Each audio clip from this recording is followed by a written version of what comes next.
There is a sound that defines the European theater of World War II. It isn't the roar of the P-51 Mustang. It isn't the rumble of a Sherman tank engine. And it isn't the sharp crack of the M1 Garand. For the American GI, from the blood-soaked sands of Omaha Beach to the frozen forests of the Ardennes, the defining sound of the war was a zipper, a tearing piece of canvas, a buzzsaw. Most machine guns of that era went thump, thump, thump. They had a rhythm. You could count the rounds. But the German MG-42 didn't thump. It screamed. Imagine you were an 18-year-old kid from Kansas.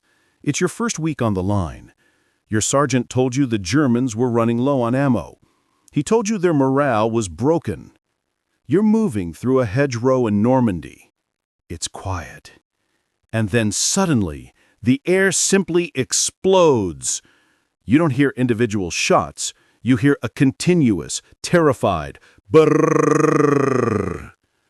In the time it takes you to blink, 20 rounds have passed right over your helmet. Leaves are shredded. Dirt kicks up into your eyes. You dive face first into the mud, heart hammering against your ribs like a trapped bird. You can't move, you can't breathe, you can't think.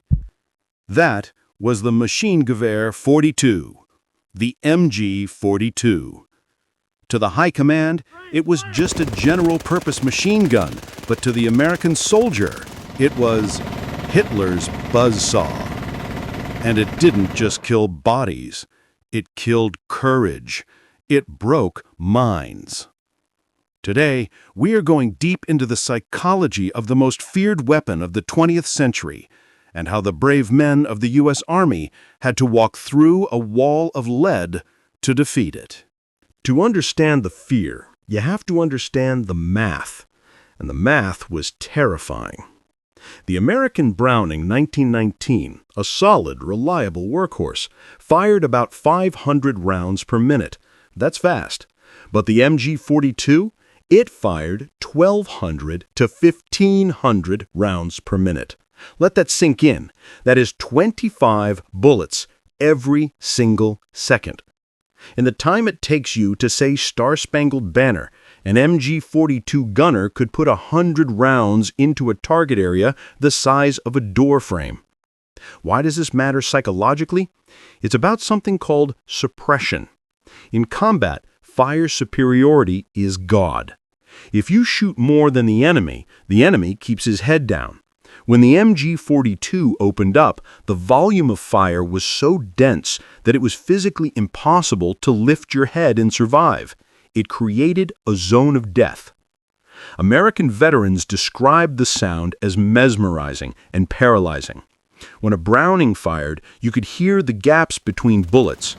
Those gaps represented hope, a chance to move, a chance to dash to the next tree.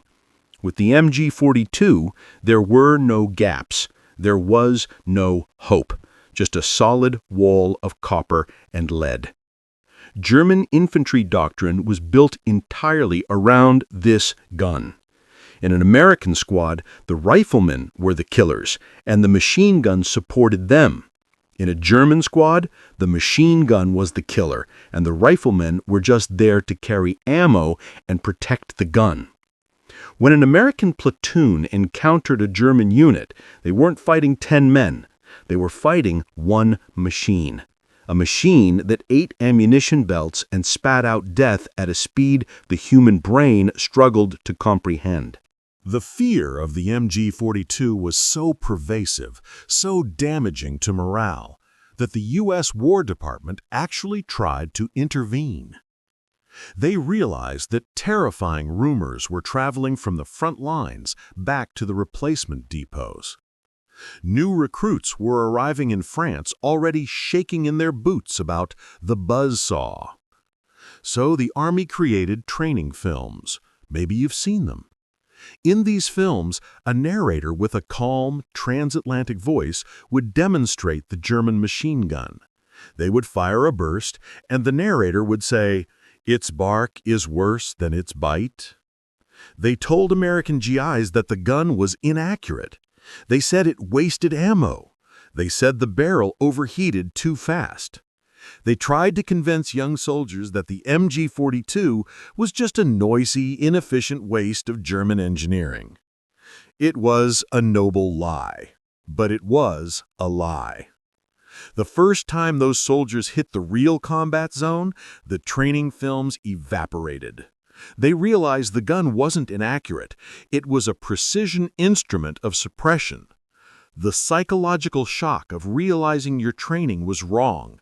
That was devastating. GIs found themselves pinned down in the Bocage country, unable to move for hours. The psychological strain of being under that kind of fire caused what we now call PTSD. Back then, they called it combat fatigue or shell shock. Men would freeze, they would cry, they would curl into the fetal position.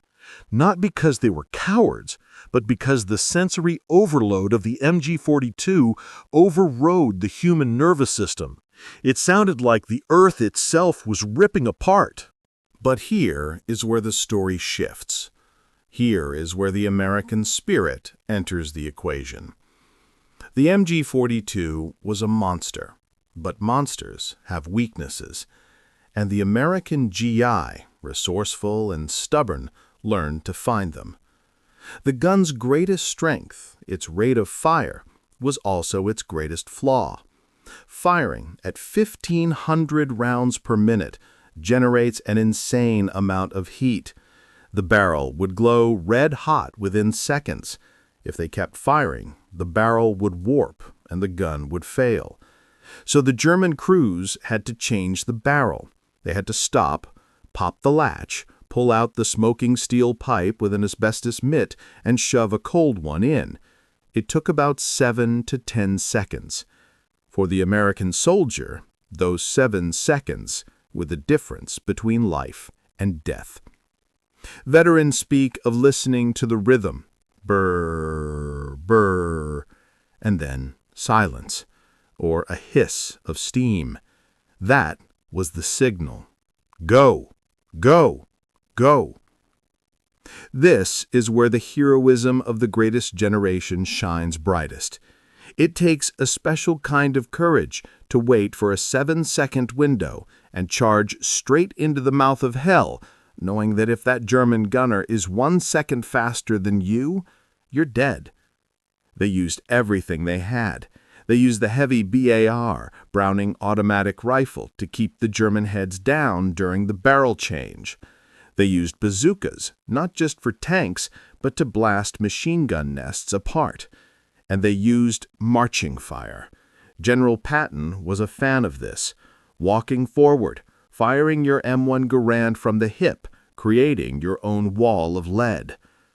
The MG-42 was mechanically superior, but the American soldier was logistically and tactically adaptable. We had more artillery. We had more mortar shells.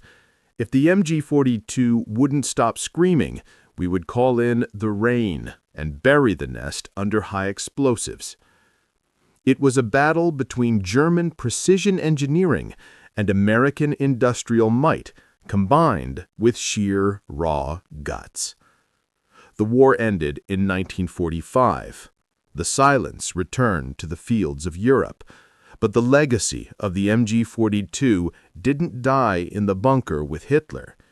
When the U.S. military looked at the weapons of the war, they admitted the truth. The Germans had built the ultimate machine gun. Look at the American M60 machine gun used in Vietnam, the Pig. Look at the modern M240 used by troops in Iraq and Afghanistan today. The feed systems, the trigger mechanisms, the concepts, they all trace their DNA back to the MG-42.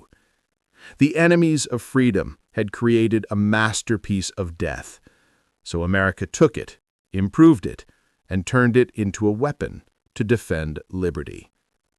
But for the men who were there, the men who stormed Utah Beach, who fought through the Hurtgen Forest, who crossed the Rhine, the MG-42 remains a haunting memory.